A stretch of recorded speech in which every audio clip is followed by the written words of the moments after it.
Greetings, everyone, and welcome to the 137th edition of Cinema Effect. 2023 has begun. I'm Zach, and I'm joined by Disney's number one hater, Jaden. How's it going? Very good, very good. Pleasure to be back, or is it? Is it not? Actually, like, did you enjoy the break? Did you enjoy not having to do this shit? Well, yeah, first week off was a bit weird, but then, you got used to it. Now, need to get back used to it. For sure. It's definitely an adjustment. And we've also got, of course, John Cena, JC, Fitzy, Liam. He's here. Hello.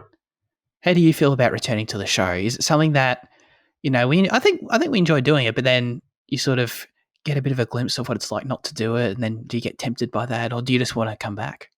I don't know. I wasn't sure if we were even starting this week. I was just kind of forgot about it, to be honest. So I'm glad to remember it, I guess.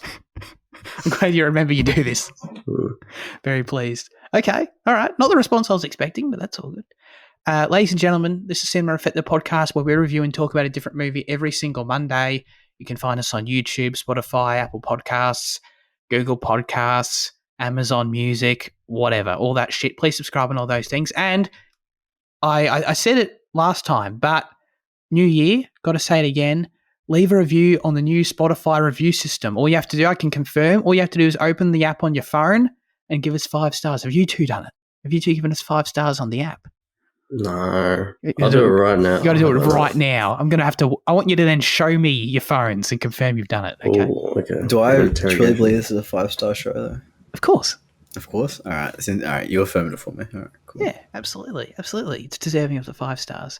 So, yeah, everyone out there, go to the Spotify app on your phone and do that, if you don't mind. Anyway, this week, the movie we're reviewing is The Fabelmans, which opened in the US on November 11th, 2022. It was directed by Steven Spielberg. It's a drama, and the synopsis says, growing up in post-World War II era Arizona, young Sammy Fabelman aspires to become a filmmaker as he reaches adolescence, but soon discovers a shattering family secret and explores how the power of films can help him see the truth, which is literally what happens in one scene. There you go. Nice. Yeah, 5 stars. Wait, was that a did you write that review, or is it just... No, it says thanks for being one of the first listeners to rate a show. Yeah. One of the first I listeners. Submit, but it just says 5. Nice. Yeah. One of the first quote-unquote listeners to review the show. Yeah. Excellent. All right. Great example being set here. Jaden, what did you think of The Fabelmans? This is a film that we all went to the theatre to see a few days ago. Had a great time. To the pictures. You guys swapped popcorns, which was funny. I enjoyed that. Yeah, I remember that. That was a good moment. Cinema Effect Moment of the Year award, yeah. I had impossibly high standards for this film. This trailer was fantastic. I don't know if we ever spoke about it, because I think I only ever saw the trailer properly, I think, when we saw Avatar, maybe Glass Onion. That was the first time I actually saw the trailer, and I was like, oh, holy shit. So I don't think this movie ever could have lived up to what I was wanting it to be. Wow. But it was still very good. A lot of the early childhood stuff I wasn't massive on. But once it transitions to this teenage phase, I was pretty in with it, and especially with the parents' relationships. I don't think Michelle Williams did that great of a job, I'm going to be honest. Whoa. But Paul Dano was fantastic. Dano. Yeah, it's Dano, because I heard him say it in an interview. He said it out loud. He said, hi, I'm Paul Dano. And I'm like, shit. Oh, shit. Yeah. And also that kid, Gabriel LaBelle, I believe his name is, it was fucking awesome as well. Yeah. I just think because I saw a tidbit from Seth Rogen saying often they'd stop on set and ask, he'd ask rather, Spielberg, it did this really happen? And quite often it was 100% true. But then I did say there was some other stuff like the whole cheating thing was different. But it's an amazing live, and it's really amazingly put to screen. But yeah, there was just a few things that held me out. Sure. How do you feel about the runtime? Was that one of them?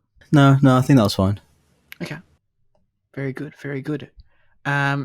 I thought it was great. I thought it was a great watch. I really, really enjoyed it, and it was a perfect note to start this year on for me. Like, I just super charming, well written, personal story brought to life beautifully by one of the great filmmakers of all time, as you'd expect. But yeah, I don't know. Like, if this were a fictitious thing, like if this were just a story about a family, without the context going in that it's a biographical thing, I would have walked out enjoying it for sure. But it would have been like one of those, 7 out of 10. I liked it. It was cool, whatever.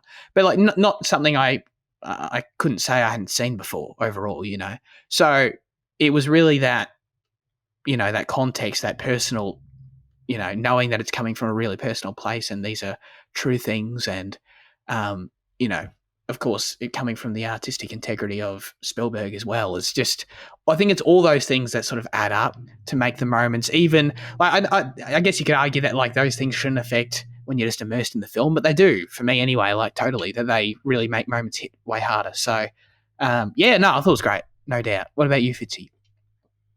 Yeah, I think I had pretty high expectations. I remember seeing that trailer in Glass Onion, and the film just like looks like visually really great, and that trailer had like a lot of momentum and stuff. So, but I'm kind of split between. I think the filmmaking stuff in the film is like really amazing, and there are some moments that are like genuinely like awe inspiring, and like it feels like you're witnessing like a genius show like small moments of genius in his own childhood. It's kind of like incredible in that way. But the Michelle Williams, like the mom stuff, really didn't. I think that was pretty slow to watch. And like for a 2.5 hour film, there is like a lot of weird mom stuff that just is kind of there. So I don't really enjoy that as much, and that is like a big subject of the film. But I do think, the filmmaking journey, the film with the short films and all that are very cool. So yeah. Interesting. Was one of those small genius moments. For me, the one was the putting the pins in the film. Oh yeah. I was like, that like made me think. That was really cool. That was really cool. Yeah, that was one of my favorite aspects overall too, actually, was just seeing that the recreation of those short films. And there's so many awesome moments of the way that's done. I loved all that stuff, all the scenes where they're shooting and all the scenes. Just you can see his passion in the editing and all that sort of stuff. But yeah, well, the moment. Okay, so like I love the opening train sequence and how he tries to like recreate that. I think that's really cool. But the little short film that he makes with like the soldiers and the guy who like is like, distressed that he like led all his soldiers into death or whatever. That was a really amazing short film to watch. And better than Saving Private Ryan. Yeah, that was literally better than Saving Private Ryan. That shit literally, really yeah. emotional. It was really good. It was really good. I totally loved seeing the extras all lying on the ground, and then they stand up and run around the camera and yeah. Oh yeah. That's what they did. Yeah. I mean, it's so simple, but I just thought it was really cool. And also just that little shot you get of that little scene when like all his family is like together, and his family and his friends they're shooting in that what is it, a wagon, and they're like trying to blow dust into the shot. Like everyone's doing everything they can to blow dust into the shot, and the other guys there like, what are you doing? And he's just there just trying to get a usable image. I thought that was great. Like, it was frantic energy, but it was just like guerrilla. It was really fun. I really liked it. Yeah, it's like there's really like joy in like the practical side of filmmaking that the film like tries to communicate. Yeah. Yeah, 100%, 100%. I've got some trivia about those recreation of those films. Steven Spielberg admitted that when recreating his amateur movies, he improved on the original coverage and camera work. He said, "If I see a good shot, I can't help it." So we were discussing that a bit afterwards of like how faithfully were these short films recreated. I think fairly faithfully, but obviously, why not? You got to improve it a little bit if you can. You guys have already brought up Michelle Williams. Do I have to come in and tell you off? Do I have to come in and tell you you're dumb? Do I have to come to the defense of Michelle Williams?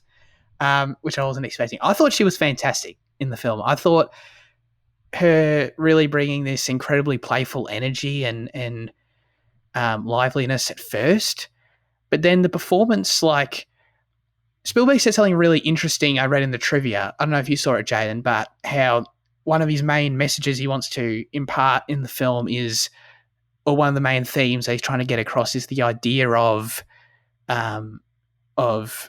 a child seeing their parents differently over the years, and the idea of the transition between seeing your parents as just your parents and then them becoming real people in your eyes, you know? And that performance to me throughout the length was like nailed that, because there's always this playful energy to it, but then a vulnerability comes through so often as well that by halfway through the film, when she starts breaking down, it becomes really evident that this is someone who is really struggling, has a lot of sorrow and fear, and lost dreams and all that sort of stuff that the film deals with. And I just love the idea that then I think it's a great arc, which is weird to say for a real human being, but the idea that she goes back to Seth Rogen, she as she says at the end, like she has to do something for herself, and it's not treated as a triumphant thing. It's very clear it's very painful for the kids in that way, but she does it anyway, and it's clearly the right decision for her, because you saw that goddamn photo at the end and she was thriving at that barbecue, you know what I mean? Seth Rogen was telling a hilarious joke and she thought it was fantastic. So I thought that was a really interesting journey, actually. That's something I don't think I've seen a transition like that brought to life in that way, and I thought Michelle Williams did a really, really great job throughout the whole thing of like putting on this front for her kids, but then the layers being teared back for Sammy in real time, sort of as he comes to understand what's really happening in that great scene, of course, when he sort of pieces together the Seth Rogen, Michelle Williams, when he realizes that they've got a thing for each other, So I just thought that was actually probably one of my top 3 favorite parts of the movie. I thought it was quite interesting overall. And did you say, Jane, that that stuff was a bit different? Because I listened to Spielberg last night and he said I don't know what specifically you were referring to, but he said that in real life it was the same thing, where he was talking about how ironic it was and interesting for him that like he saw the truth of that moment in real life through the film as well in real life, as opposed to like seeing it through his naked eye or like coming to understand it that way. What I read on the IMDb trivia was that he blamed his dad for the divorce at first initially, and it wasn't until a few years later that he found out that it was his mum. So I thought he had like almost no clue about it, is kind of what I was thinking. Oh, okay. Oh, okay. Interesting. I don't know. Maybe that's talking about, because he didn't say it that way, but maybe in that way he's talking about the actual decision to get a divorce. Maybe, yeah. Because he learned about that before when they were still in Arizona, right? And then the divorce came late. They moved to California together, and then the divorce. I think that might be what I'm just trying to piece together based on what I understand. But so yeah, no, I really enjoyed that for sure. So I'm just gonna rest my case. I guess it just wasn't as interesting for you, Fitzy, you said. I don't know. Yeah, I didn't really. That's a good kind of angle to put it through, because at the start she is a bit more just kind of happy and comforting, I guess. But yeah, I don't know, I thought there'd be something else with like the artist and scientist kind of dynamic, because I thought that was like what I saw as the purpose between the two. I mean, I know they were like real characters, real people, but I thought they'd each have kind of a thematic symbolism to like to each of them. You know what I mean? Like a dynamic kind of thing. But I didn't really get that. And the other thing that bothered me was, okay, so there's that one scene where his sister, Sammy's sister, who's in the one that's in Once Upon a Time in Hollywood, like kind of explains away Michelle Williams' feelings. Like she's like feels inadequate because she wasn't as successful and stuff and all this. And like I didn't get any of that from the film, but it just like kind of. I think that's a fault on you then, man. Huh? I think it forced it through exposition. I think the film was very expository. And even if there was something to get, it's like you're not gonna enjoy it by itself when the film is so like, didactic, like in your face about it, I guess. Yeah. How do you feel about that, Jane? I loved all the things about like the family drama itself. I just had a problem with Michelle Williams acting. I don't know. I just felt off about it. Okay. I thought the dynamic was brilliant, and like throughout the entire film, and especially when they got to that second California house, I just kept on thinking of this song by the National called Oblivions, because that song is also about like kind of love in like 10, 20, 30 years down the line. It's about, kind of self-doubt and kind of, we're just like just reaffirming, just affirming, your love, and, like, will you always be there? And there's this line about, would you carry me over this threshold over and over and over again? And like, and Paul Dano literally does that. He does it at the houses, but, Michelle Williams doesn't love him for it. So I thought that was really beautiful, and I was fully in that relationship. Yeah, no. Like that's why, like, when on the way home, Andy was talking in the car, it was like he was asking, did anyone cry? I didn't cry, but I was just deeply emotional. It's like that song was running through my head the entire film, because it just soundtracked that relationship so perfectly. And I just thought it was like, to me, that song has always been like, what the fuck do I know? But like it's always been like a good explanation of love down the line, and I thought it was greatly put to screen. I thought it was a great interpretation of it on the screen of a similar kind of theme. That's really interesting. So yeah, no, that was great. But yeah, Michelle wasn't. Was there a particular scene between them or involving them that got you more than others, or that stands out in some way? It was him lifting her up and taking her into the California house, and her smile, and her face is just dead. She just doesn't care. That's good. That's great acting, is it not? I mean, like her acting was fine. I don't know. I really can't, like, 'cause, like, I wanted to think of like why I didn't enjoy it, but like I just think there was something weird about her, man. Like, do you like Michelle Williams in other things? Well, that's what I went out to look, and like I've only seen her in like 8 films, and they're probably like not the right films to judge her like kind of acting off. Okay. I think she's okay in most other things. Okay. But there was just something so weird about the character in this, about like the way that she like performed it to me. I don't know. That's interesting. Okay. But yeah, I totally agree with you on that scene. That's a really good scene. I mean, there are some obvious ones like the the scene where they actually say they're getting a divorce, and I also really liked the scene at the dinner table. That was awkward as shit, as it should have been, as it was. No, all family dinners, yeah. Oh my god, yeah. So that was that had a really like relatable but still impactful quality to it for sure. The other half of this relationship is Paul Dano. He plays Father Fabelman. I don't know what's his name. Do you guys know? Oh, I had no clue. Bob? Wait, It was Charles? I won't say it, but I'll let Jane think about it. Harry Fabelman? I swear they didn't even say it in the film that much, but it was Bert. Bert. Fabelman. Yeah. Albert Fabelman. Okay. All right. Cool. So he's the father of the husband there. The other Not side of Albert. this, Bert. I'm sure Bert's short for Albert, is it not? No, not always. No, because it's the BURT Bert, not certain like. Yeah. Oh, okay, fair. All right. My mistake. Apologies, Bert. I thought he was fantastic. It's Paul Dano. What do you expect? What a year he had, by the way. But his delivery of his dialogue has this great cadence to it that I would almost describe. I don't know. It's tricky to track how I describe the evolution of it, but like at the start anyway, like in that opening scene when he explains the moving image to Sammy, like I would almost describe it as like whimsical. It has this rhythm, this genuine, heartfelt like spirit to it. I guess I don't know. Like that, it was really charming. I thought I really liked it. I don't know. It's not like when you talk in a cute voice to your dog and then you immediately turn around and speak regularly to the nearest human being. You know what I mean? Like it felt like that's actually like he's just got that kind soul coming, and that comes through on the screen, I think. But yeah, and then that just makes it even more challenging because he has this very considerate side. Everyone talks about how awesome he is, how patient he is.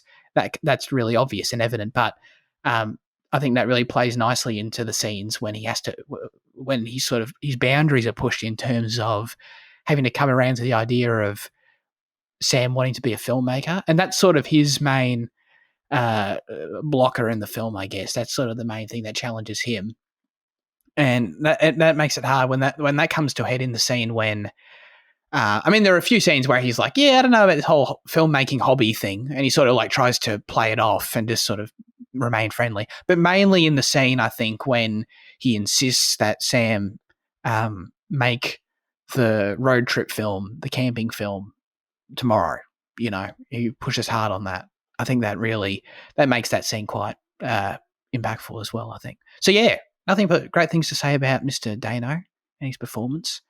And the way he came around in the end, of course, as he should have, Yeah, Paul Dano was great. I think my favorite like single moment or image is the one the one where he sees the photo, and it's like a photo from underneath, and you see him. He has like grey hair. He looks really despondent. Yeah, it's like shooting up at like the corner of the freaking.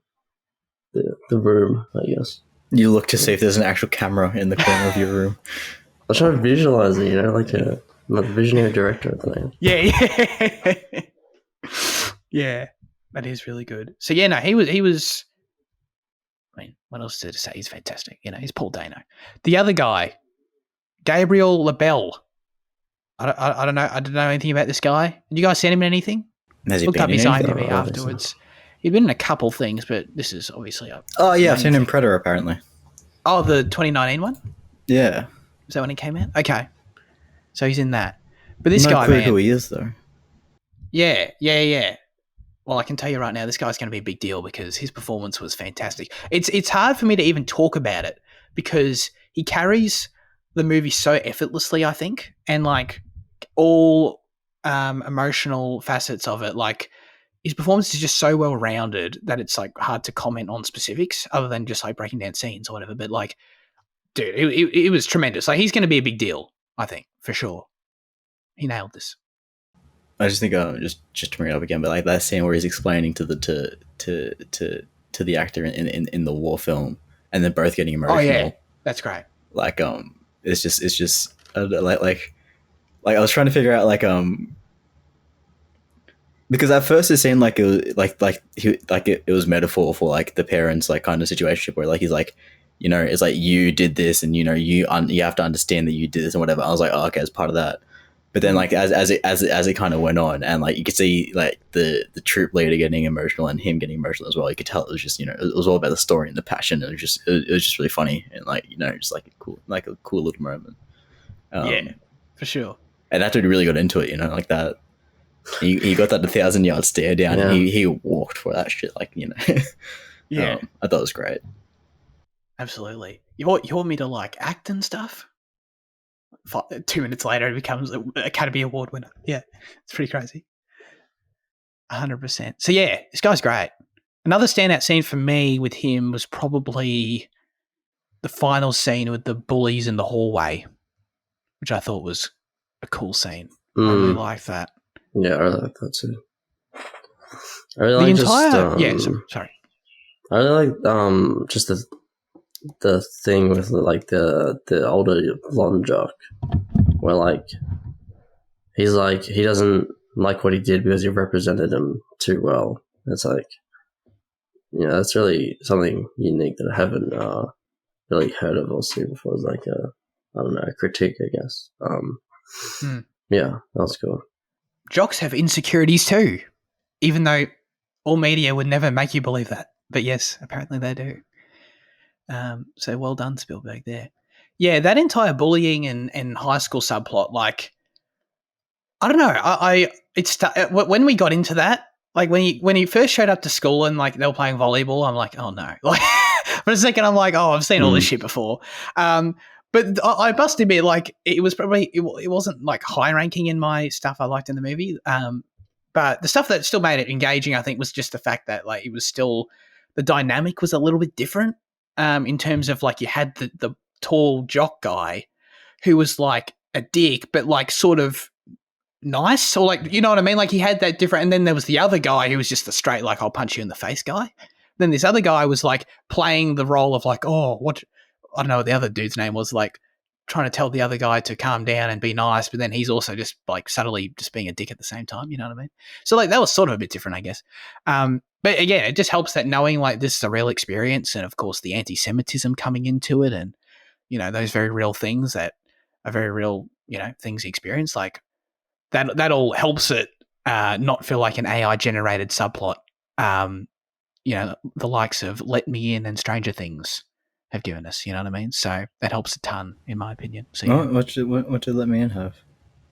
Let Me In had all those scenes with the bullies just like harassing him for no reason, just like you're a dickhead. True.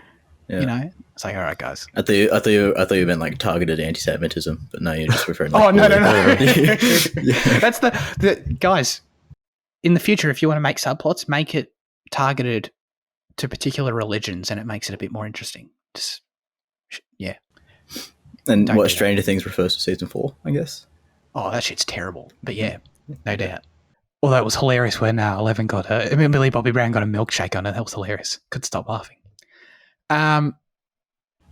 Is this? Yeah. What the hell was going on in that Jesus scene with his girlfriend? And was it funny? Yay or nay? No, that was funny as. Yeah. Like I love how like you couldn't tell like when and where she stopped speaking in metaphor about, you know, like we're gonna pray to, you know, come over to my house, we'll pray, and you know we'll let Jesus in, you know, he'll come inside you and all that shit. And I was like, oh yeah, this is great. And then like they actually do start praying, and you're like, oh holy shit, it was genuine. But then they start making out, and like, oh no, it was metaphor. It's great. Like my emotions were up and down, dude. Top tier. Yeah. No, that whole scene was like, I thought it was just like it was so long too. God, it just felt like it never ended. But like in a funny way though. Like it was just bizarre watching it. Like my mouth, I was smiling and my mouth was agape like watching this scene. I was just like, this shit is so weird, but I think it's hilarious. I sort of didn't expect it to come out of this movie, you know what I mean? But yeah, I liked it. I was smiling in amazement afterward, I think. So you guys seem to have understood, like Jane said, I should have got this, but like, you guys seem to have got Michelle Williams more than I did. So did you kind of see that she was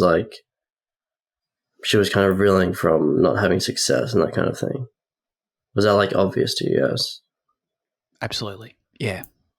Because I thought she was more like emotional just for the sake of it. Like I didn't really get just that. because women are emotional, right? No, okay.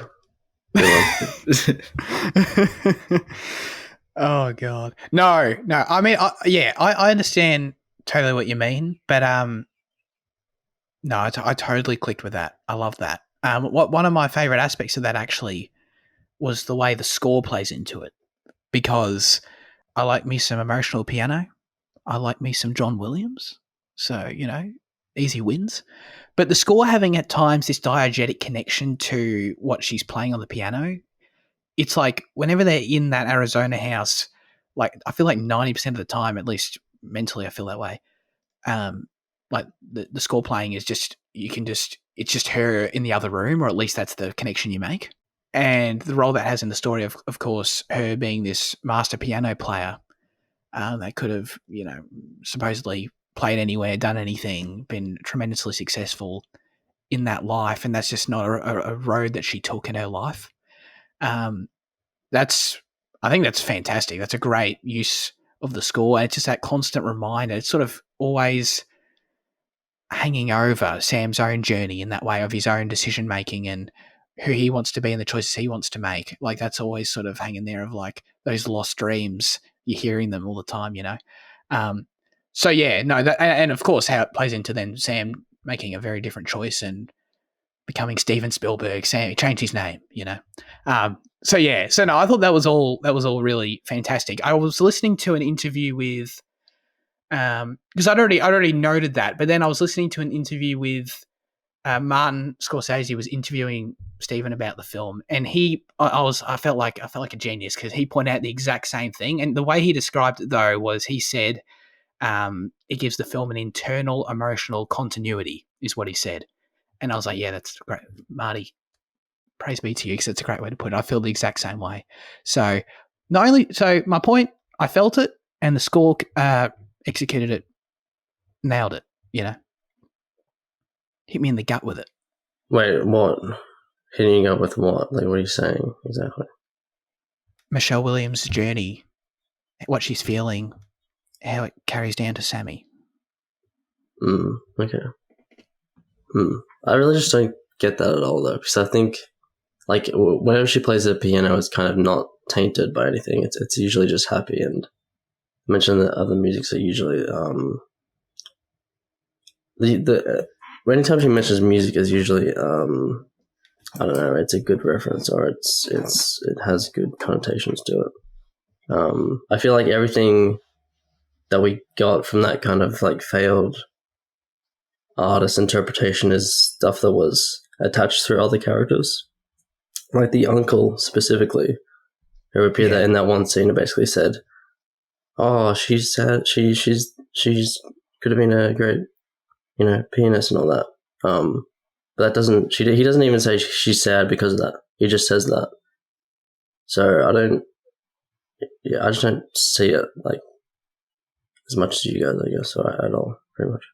Yeah, I get you. I feel like, but she's playing the piano makes her happy, always. So I don't see how that's inconsistent, though. If that's what you're saying, she's not like playing it and thinking, "Oh, I could have, done something with this." So she would be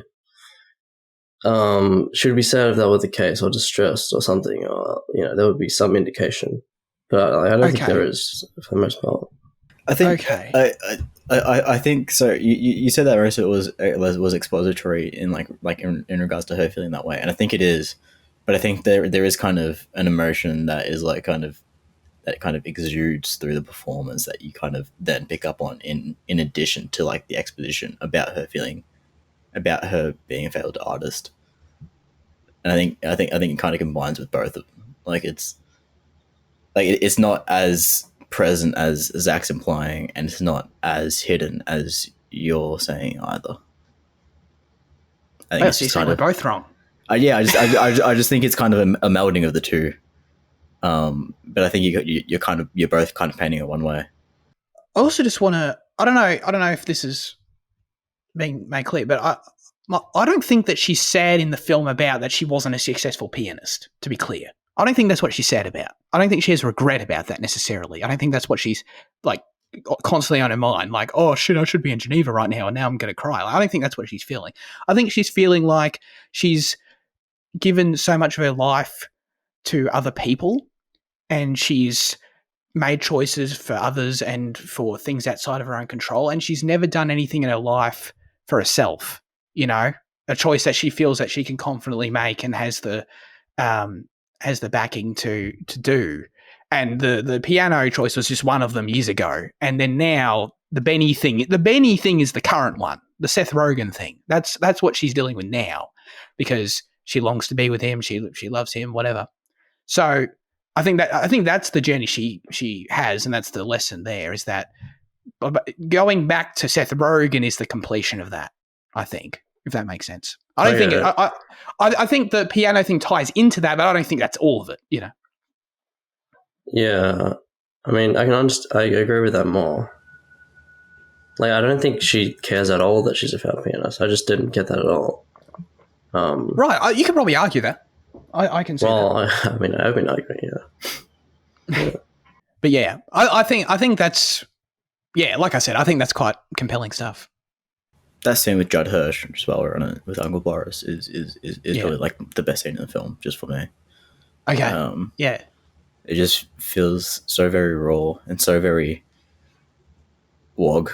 Like I know, like it just feels like he just like it feels like you could rip any one of my uncles, and like that's just like the characterization of him on screen.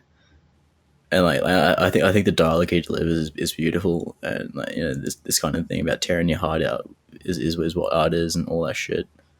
And then just like the such a casual, just swap at the end when he wants to go to bed is fantastic.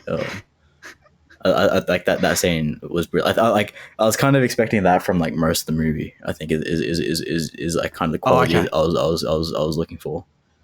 This is what you said earlier. I've got to get this trivia in. Seth Rogen told reporters that Steven Spielberg often became emotional on the set during production.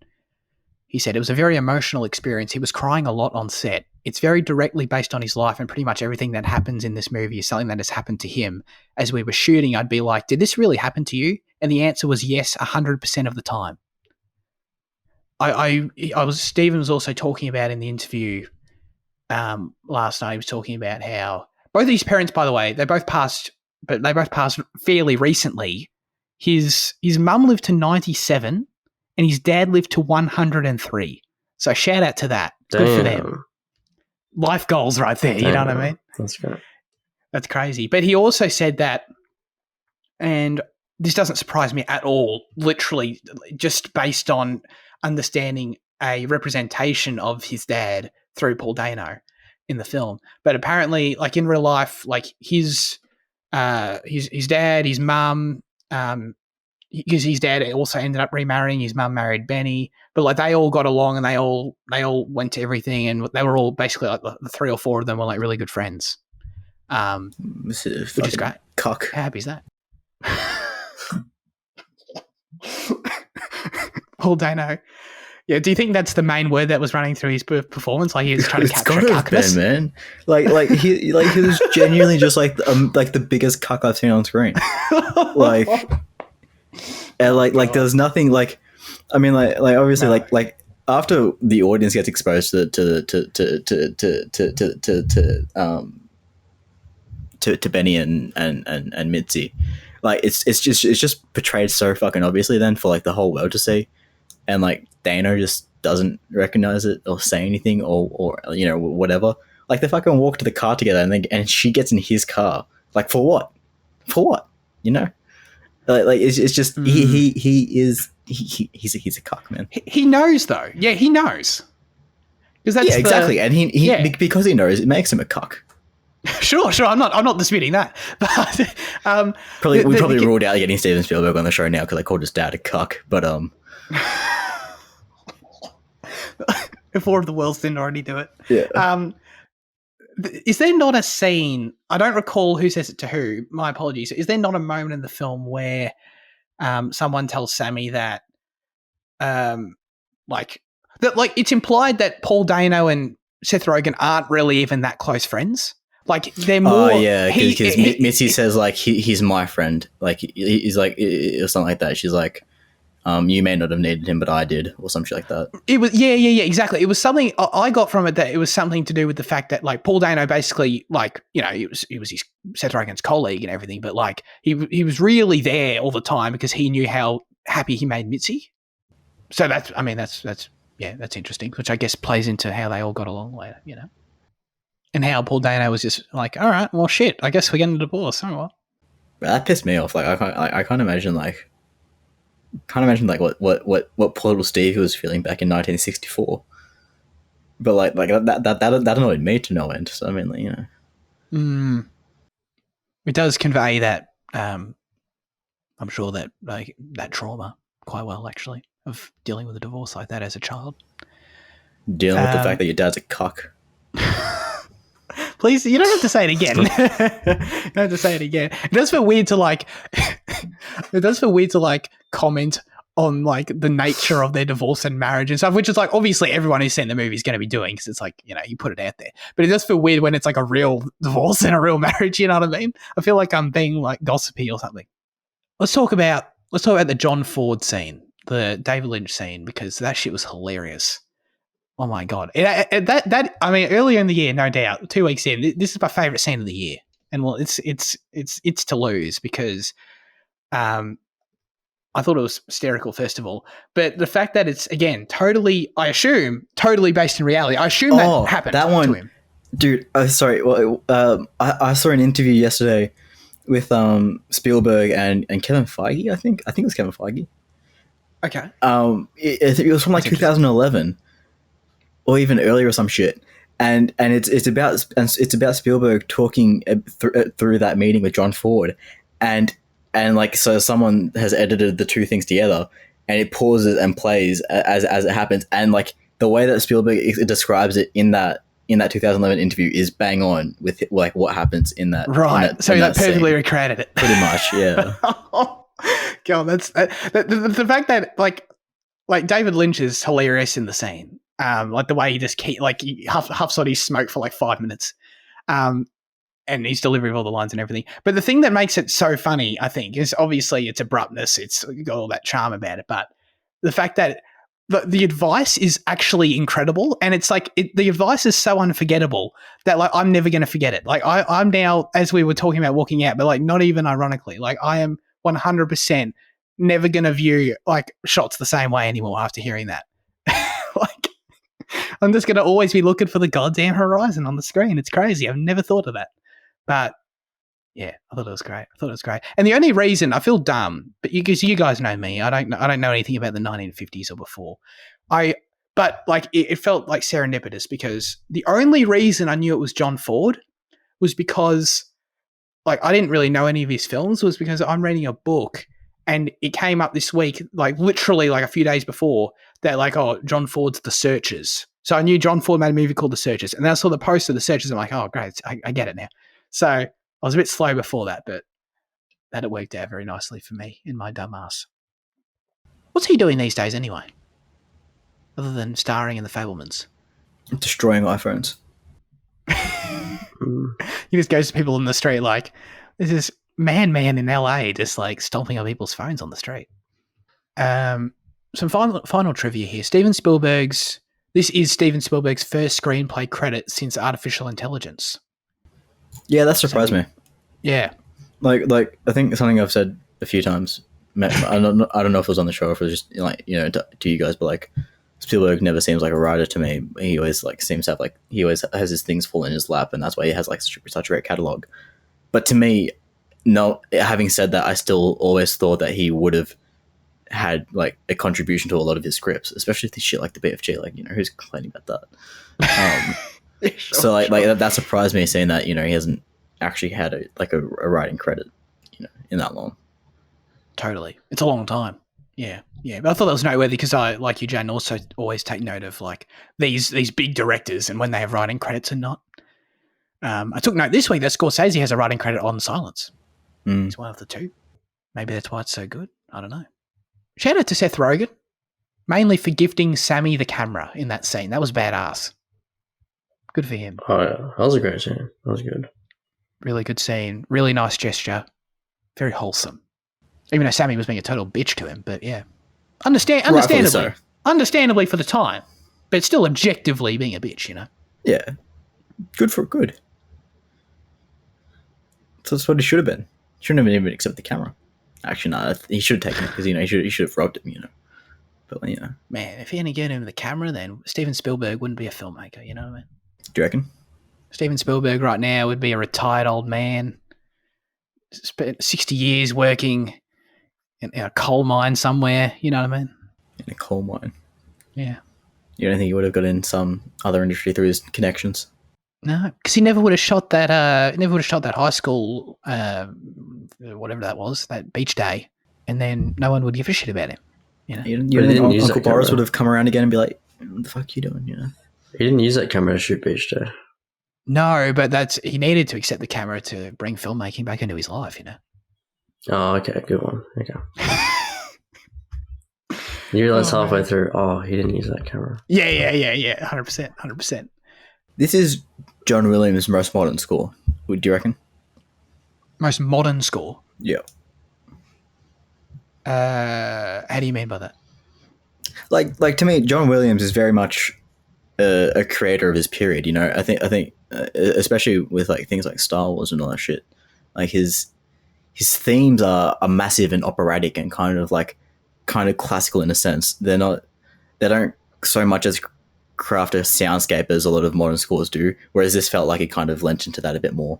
Yes, I do understand and agree with that completely. I listened to the score last night, and there's not much score. There really isn't. Like there's there's orchestrations of classic, like I already mentioned about Mitzi playing those piano, real piano pieces. So those are on there too. But there's not much actual score. But what is there? Yeah, totally agree with that. What do you reckon was the thought process actually behind, if you're Steven Spielberg, behind naming a character that's meant to represent you? You know what I mean? Like, if I were to make a biography about myself, what would I name myself? Well, I sort of think that like Spiel and Fable both mean like telling a story, or like story in like an old kind of language. I don't know if it was Hebrew or if it was something else. So I guess that was kind of the connection there, and I meant Stevie, Sammy, close enough. Sure. Yeah. Do you reckon he was called Stevie as a kid? I'd say so, because the constant the constant dialogue in the film of his family calls him Sammy, but then whenever someone else calls him Sammy, he corrects him to Sam. That feels like a very personal kind of thing. Yeah. Totally. But yeah, I don't know. What would I name myself? Would I be like Jack? I'd be Jack Kaz. Jack Kaz. That'd be my action movie biography. Yeah. I think that's funny. All right, let's get to our final verdicts for The Fabelmans. Liam. Well, I'm going to be a rightful little bitch about it, because, yeah, I just didn't seem to understand any of the family stuff like you did, like you guys seem to have, and other people like Scorsese seem to have. So I'll give it a 6 for the filmmaking stuff. The rest of the stuff just didn't connect with it. It was just, the stuff was slow mainly, and just, 6 out of 10. You didn't bring up the runtime, so that was a thing for you? Yeah, I guess. Well, the fact that it was so focused on family stuff, which was mainly lost on me. Jane looked like he was shot in the chest at that reveal there. What are you going to give it? I'll give it an 8. I was looking to give it higher going into it, just because of my expectation. My expectation was like, this is going to be like the best thing that he's ever made. It's close to. It's my third favorite in his filmography at the moment. Strong 8. I think he's probably his most like, quote unquote artistic film. That's not just a kind of straightforward kind of hero's journey, or small guy in big place or whatever. Yeah. That's a really good point, actually. I'm going to give it an 8 too. I think it's great. And on that, actually, that's a really good point, because I think maybe the best compliment I can give it, actually, is that it sort of feels like a best of Steven Spielberg movies in terms of like the heart to it and the adventure sort of aspect that's sort of there in terms of Sammy's journey. But he does it without the budget, without the effects, without the exploring a new world or whatever, you know what I mean, that he's done so many times. Like, it is just like, let's make a Steven Spielberg story that's literally a Steven Spielberg story, but also that is like done in the vein of like what I'd expect to see from like a Paul Thomas Anderson or something, And I think all those things combining is, and getting that sense that it's, this wasn't a $200 million movie, is exciting for his filmography, for sure. I totally agree with that.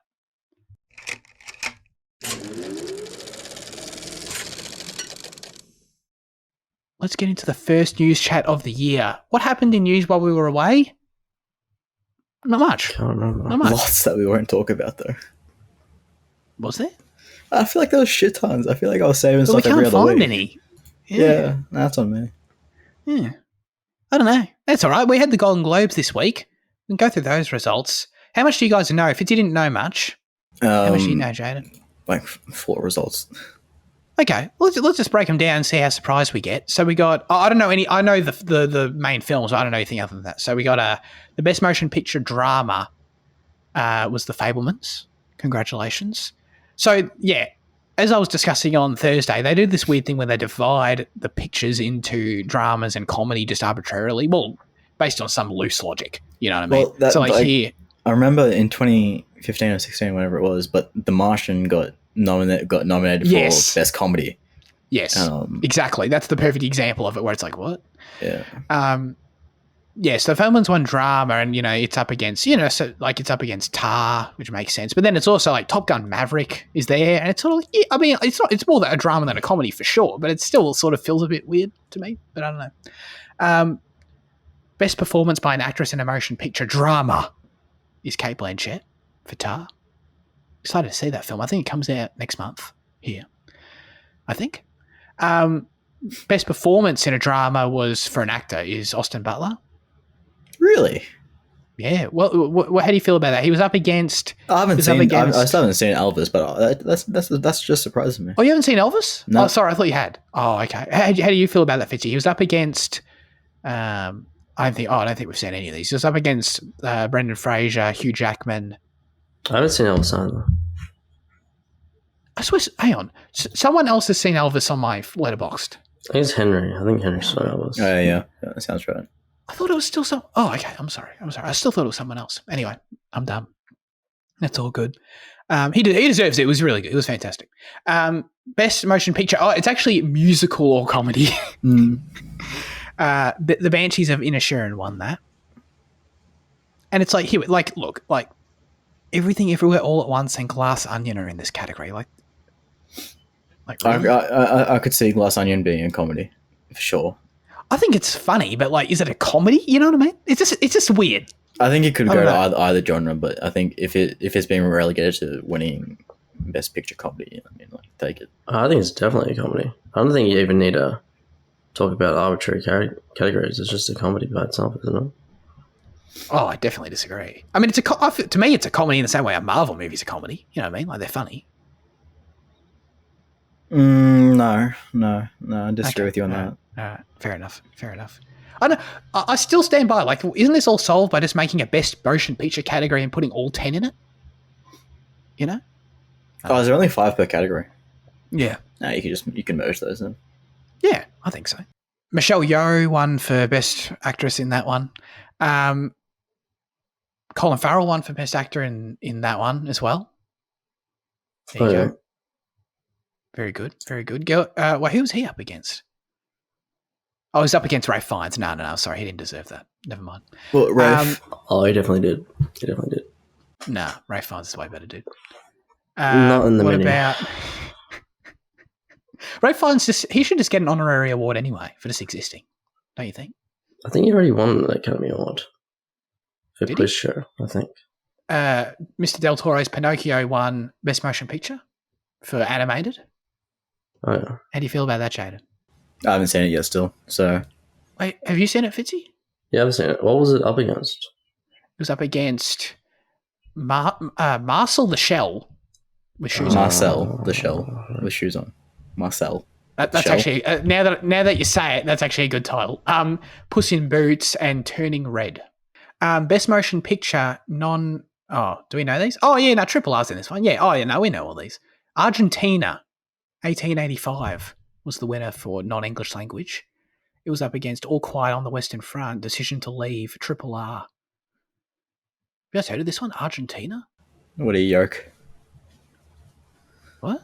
It's a joke. That bet, Triple R. Do you know what it is? No. Oh my god, and then they go into you got Best Supporting. Oh my god, there's too many. Hang on. Angela Bassett won Best Supporting Actress for Black Panther. Jaden, thoughts? I don't honestly remember from that movie, but she's done other stuff that I like, so sure. just give her one. Yeah. She deserves an award that year, I'm sure. Yeah. The dude from Everything Everywhere All at Once won the Best Supporting Actor. Say his name. Best Director, Steven Spielberg. Up against all the ones you'd expect, probably. Martin McDonagh won Best Screenplay. Not surprising. Justin Horwitz won Best Score for Babylon. Okay. It's thought-provoking. That makes me interested. Very nice. Jaden, here you go. Best Original Song. Whatever this weird song from Triple R won. I know. Natu. It probably deserves it. I'm not sure which one that is. No, do not. Is that the one where they're dancing at the big event? Yeah, against the British guys. Yeah. It deserves it. Did I see that in the first 45 minutes? I watched a Triple R. Probably, I think so. Maybe not. I watched an hour and I saw that. Oh, did you? I might have just missed it then, maybe. God damn, dude. Holy shit, they do all the TV categories too? We can't do all this. Yeah, I was surprised you're talking through all of it. I thought you were just going to do something. I just thought it was going to end any second. No. but although Best Television Series was House of the Dragon. What a joke. Yeah. Got him. What about, hang on, surely there's a best television series. Yeah, there is, of course. Wait, no, hang on, where is it? Where's the comedy best television series one? Here it is. Abbott Elementary one. What is that? I think I heard some stuff about that. Never heard of it. Oh, what? Oh, wow. It beat The Bear, Hacks, Only Murders in the Building, and Wednesday. All very well-liked shows, those other ones. So, goddamn, okay. I've never even heard of Abbott Elementary. It's the only one there I haven't heard of. That actor from The Bear won Best Performance, though. There you go, Fitzy. Oh, nice. I'm happy with that. That's good. Excellent. But how do you feel about The Bear being musical or comedy? Instead of drama? Yeah, does that make sense? Yeah, I was going to say, it is comedic, but I think it's more dramatic than comedic, like, slightly. I don't know. It's definitely a bit of both, but I'll put it in drama, yeah. Wow. Okay. So it literally is like dead in the middle. Yeah. Those two. God damn. Okay. Yeah, we'll leave it at that. I'm not doing all these. I'm literally just realised I'm like 40% of the way through the page, so we're not doing that. Hopefully everyone enjoys it. Go and look at the rest of them yourself. All right. The other story we have mainly is Gladiator 2 is happening. But not like, I think it's been talked about forever, but not just happening. Yeah. Like, it's moving ahead. It's greenlit. It's moving. With Ridley Scott. Yeah. Ridley is directing. It's going to be his next film after Napoleon. So presumably they could be even shooting later this year. Maybe, I don't know. But that's pretty exciting. In terms of the story, you guys might have to remind me. I don't know if you guys can remember even. But I haven't seen it. Oh, Fitzy then. So it stars this guy Paul Mescal is the new actor. Irish guy. Yeah, how do you know him? Because he seems to have some buzz, but I don't know who he is. I watch Normal People, the series he was in. I think that's like kind of what like shot him up to stardom, I guess. Yeah. He was shooting something in Australia recently, and he spent like fucking months down here. Oh, I think. Well, he's doing like a Doug Liman film. Jesus. Yeah, I don't know much about it, to be honest. Okay. Is Normal People... So is that... Wait, is that the series where it's like... It's in Ireland, and it's like this weird, like... I don't know if like a love triangle is the right word, but it's like... It's like basically the whole thing's like romantic tension, sort of? Yeah. I think my parents watched that, I think. On Stan. I think that's the one they watched. It was okay. Oh. I actually would recommend it. Oh, okay. Is it on Stan, Jaden? No, they watched the one... No, they watched one on Amazon that was also Irish and I think looked similar to me, but it was on Amazon, so it must be different. Anyway, so the story of this Gladiator 2 is that, oh my God, Mescal plays Lucius, the son of Lucilla and nephew to Joaquin Phoenix. Who's Lucilla? Oh, that's Joaquin Phoenix's sister. That makes sense, right? He's the sister in the movie, right? I mean, a nephew would imply either sister or brother, so... Yeah, but like that female character that's there in the Roman court and shit is I think that's her. And then, wait, so is this kid... But this kid... Wait, what? The son of God... Yeah, this guy... No, this kid's in the first one, for sure. He's like a kid. He's like the child actor in it. Yeah, so he's just playing the grown-up version of it. Yeah. Understood. It'll be like that kid in Kill Bill Volume 1 that Uma Thurman says, if you want revenge in 30 years' time, he'll want his revenge. Yeah. God damn. Is this movie just going to be like The Northman but more boring? Hopefully. That'd be good. It'd be enjoyable. Cool. Okay, so there you go. I think that's it. Yeah, Fitzy, do you want to talk about the 1 minute of Ant-Man trailer you watched? Couldn't get through it. Oh, really?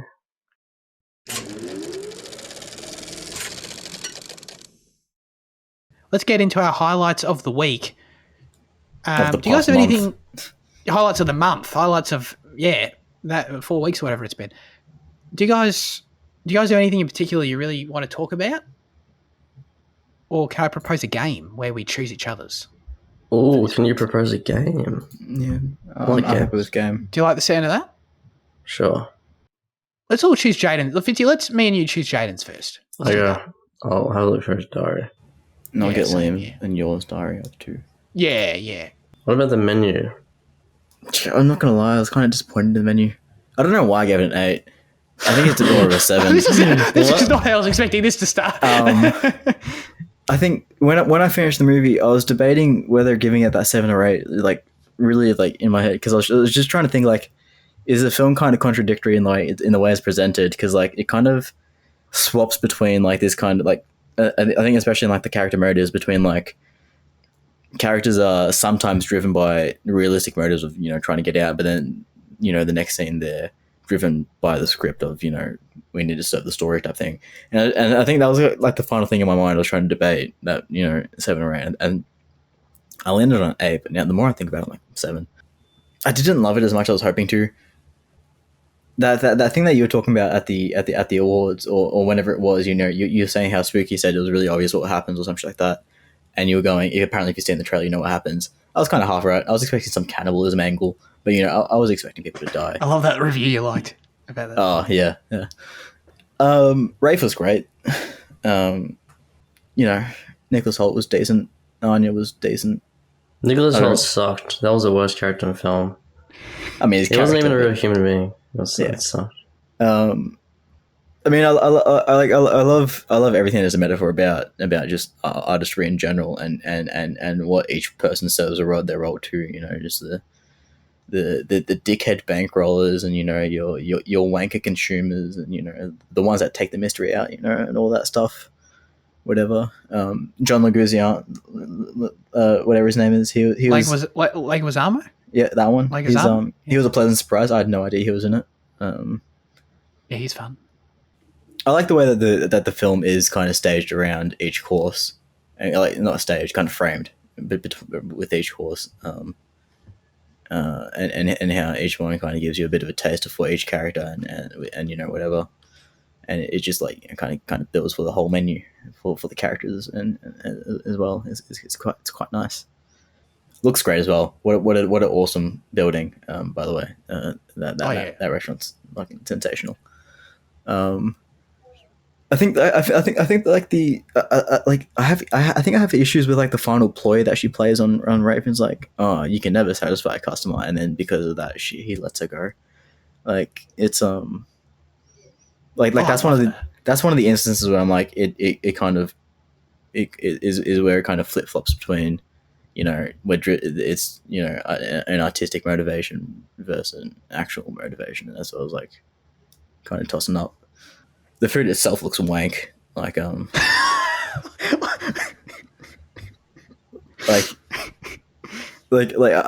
mentioned it before. Like when we've gone out to an expensive dinner with like my mates, like we went to like a Brazilian barbecue one time, right?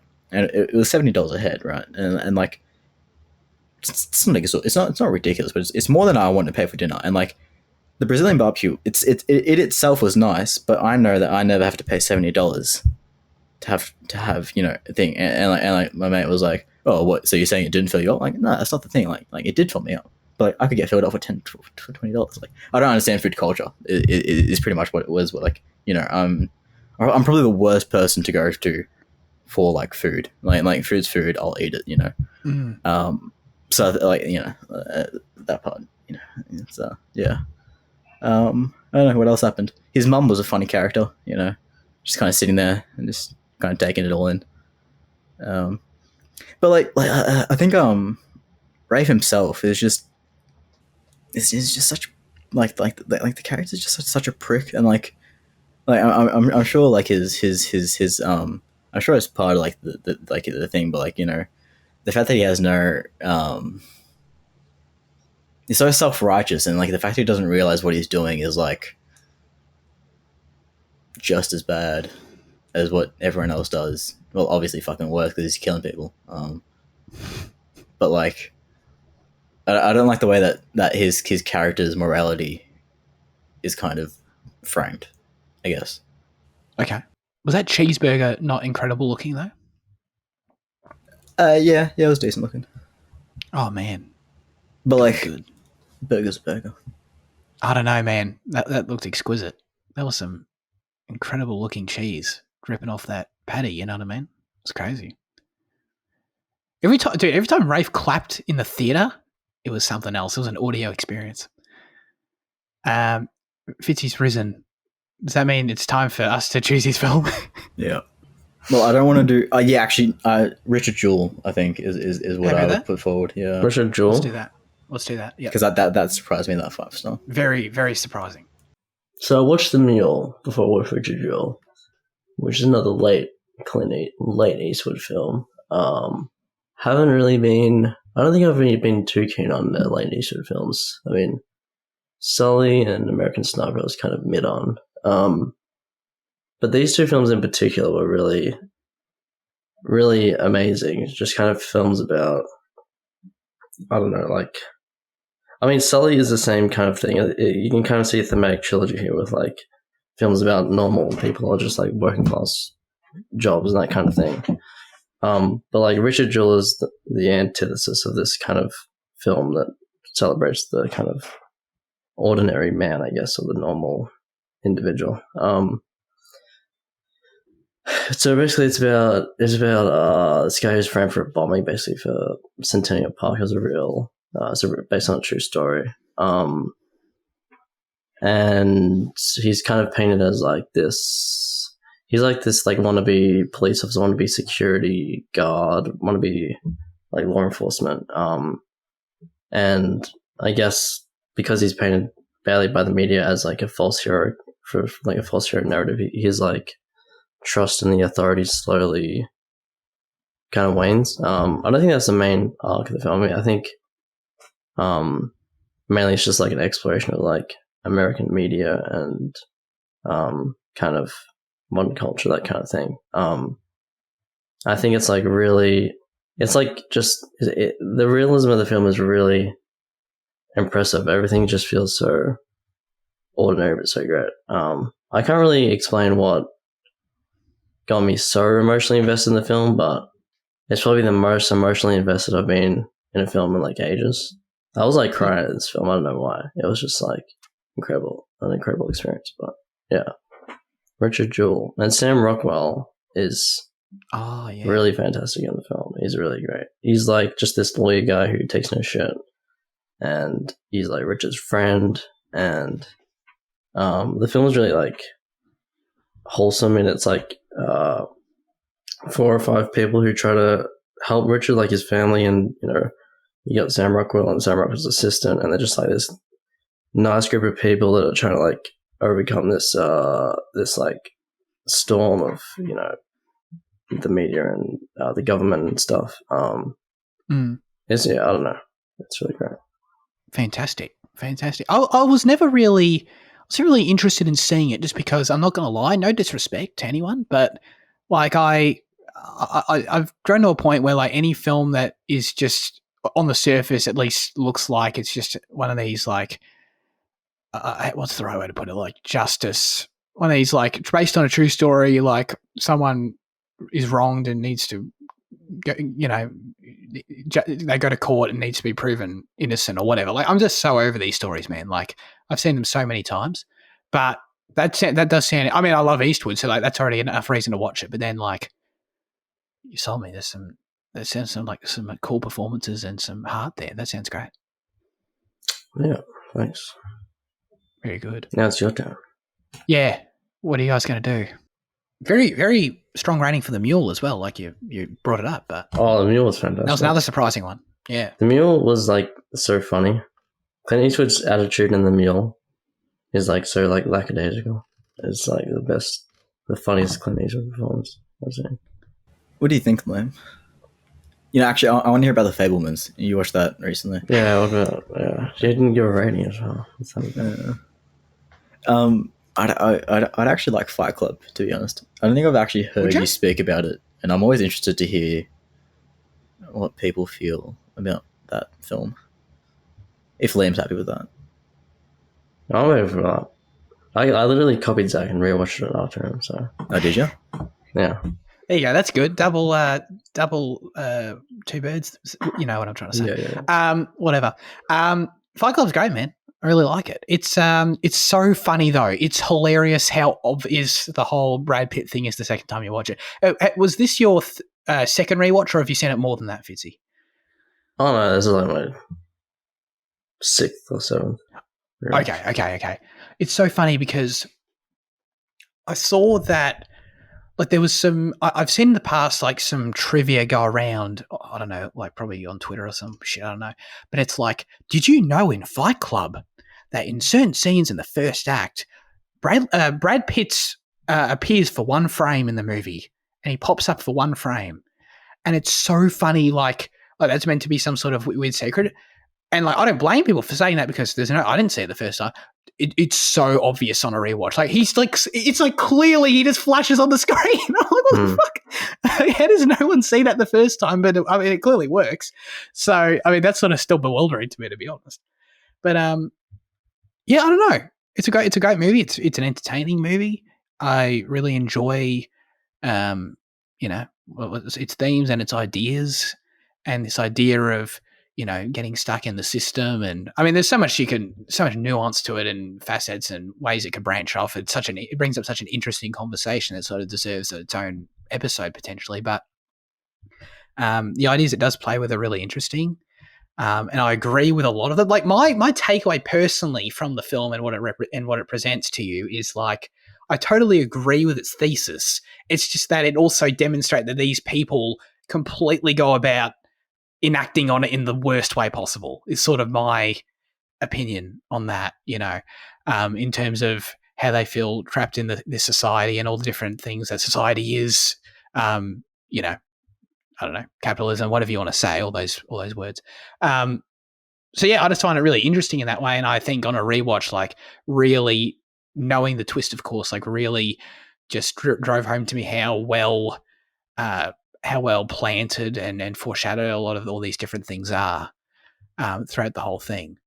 And it only adds to it when you realize that it thematically works too. Like outside of just being like, I don't know, like a Sixth Sense situation where it's like, oh, the twist is cool, which it is, but it works thematically too when you sort of come to understand that Edward Norton, the way we see Edward Norton's nameless character before and then Tyler Durden separate, like Edward Norton plays that part of his brain that I'm sure all of us would feel that's scared, that just can't make that leap, that it doubts himself, all those, and that can play into like the very literal, like the guy who's understandably scared to, blow up buildings, you know what I mean? But then also just that part of us that's insecure that lives in all of us, so that representation, that dichotomy of the two personalities within the person on the screen is like very consistent throughout before you get the reveal. Like that's clearly the two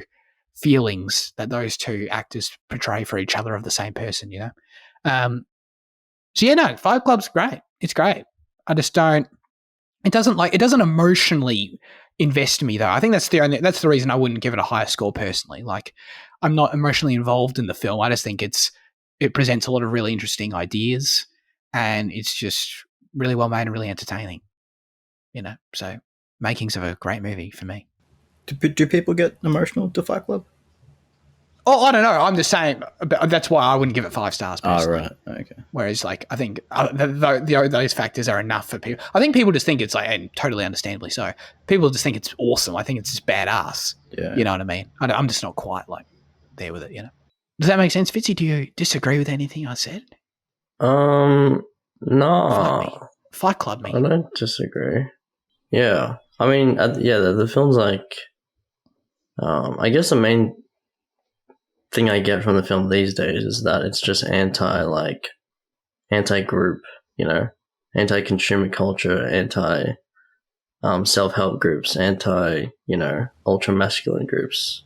It's like, it's really, the focus is really about individuality, and I guess he gets his identity back when he finds something he actually wants, which he finds out is Marla, which is kind of his arc throughout the film, finding out that he's not disgusted by Marla. So yeah, I guess that's what I get these days. That's interesting. Yeah, that's totally consistent too. How do you think the one thing I couldn't really put my finger on this rewatch was that final shot, which is great. But like in the actual implication of him being successful in destroying the credit card companies. Like, first of all, do you think that's like that? First of all, do you think that's literal? And second of all, like, what do you think that means for him or for the either his arc or just the story in general, because I sort of couldn't.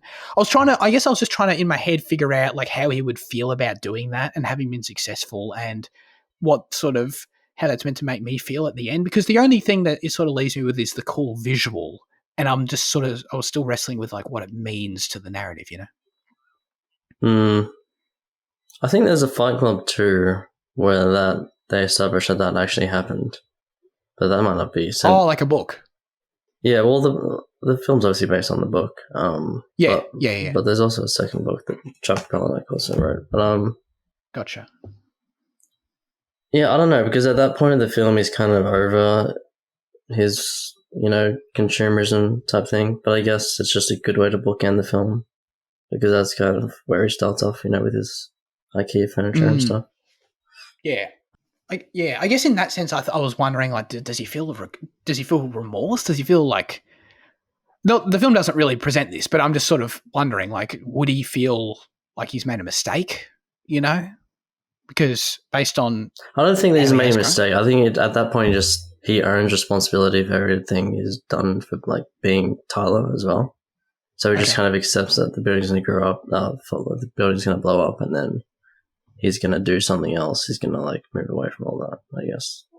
Move away from all these groups and stuff. Yeah. It's happened. It's in the past. Let's move on. Yeah, that makes sense. But that's just a theory. A game theory. Yeah.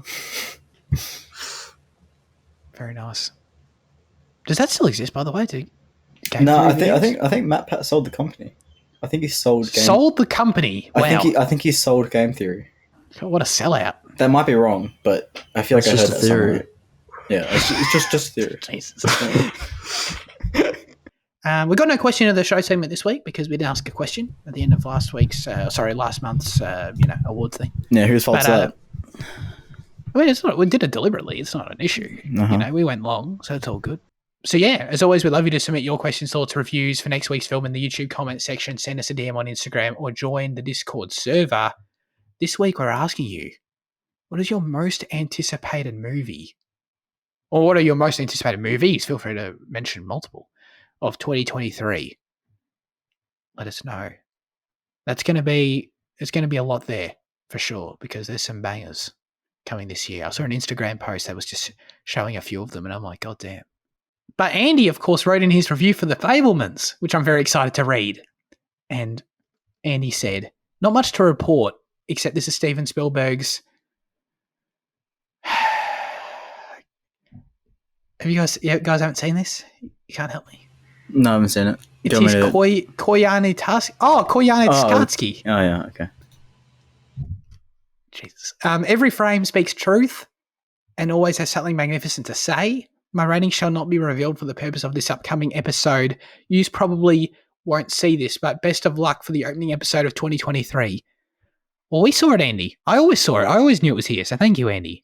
Thank you very much, and thank you for your well wishes. Do we know what he gave it now, though? What his score was? No. Oh, okay. All right. Well, I assume it was a high score then, because you seem to have nice things to say about it. Probably a loser that gave an 8. Probably one of those people. Cheers, bro. That's it for this week's episode of Cinema Effect. Thanks, everyone, for tuning in. Fitzy, what are we doing next week? Next week we're doing The Girl with the Dragon Tattoo by David Fincher, which is on. I think it's on Foxtel and Prime. To be honest. Yes, it is on Prime. Yeah. Yeah. So get hyped for that one. I haven't personally seen the movie. Neither. You've seen it though, Jaden, right? Yeah, correct. Awesome. All right. I'm very excited to see this for sure. This is one I've been just wanting to watch personally for a while, so perfect excuse to do so, Absolutely. But yeah, get hyped for that. Watch the film, of course. We appreciate you all tuning in once again. Appreciate Jaden and Liam being here as always for the new year. They actually decided to turn up. I started the call and I thought there's a chance they just don't turn up, but they just could have quit, Then I just have to do this by myself, so. Well, were you scared when I didn't join for 20 minutes? A little bit. Yeah, I was saying as much for sure. But yeah, have a great rest of your week, everyone, and goodbye.